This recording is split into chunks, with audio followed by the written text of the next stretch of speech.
कृपाकरज्जगद्व्यापी श्रीकरः शङ्खशोभितः समुद्रकोटिगम्भीरो देवता प्रीतिदः सदा सुरपतिर्भूतपतिर्ब्रह्मचारी पुरन्दरः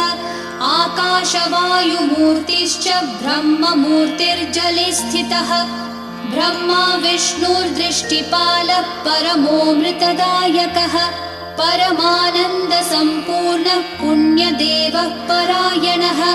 धनी च धनदाता च धनगर्भो महेश्वरः पाशपाणिः सर्वजीवः सर्वसंसाररक्षकः देवकर्ता ब्रह्मकर्ता वसिष्ठो ब्रह्मपालकः जगत्पतिः सुराचार्यो जगद्व्यापी जितेन्द्रियः महामूर्तिर्विश्वमूर्तिर्महाबुद्धिः पराक्रमः सर्वबीजाण्डकोटिनिधनः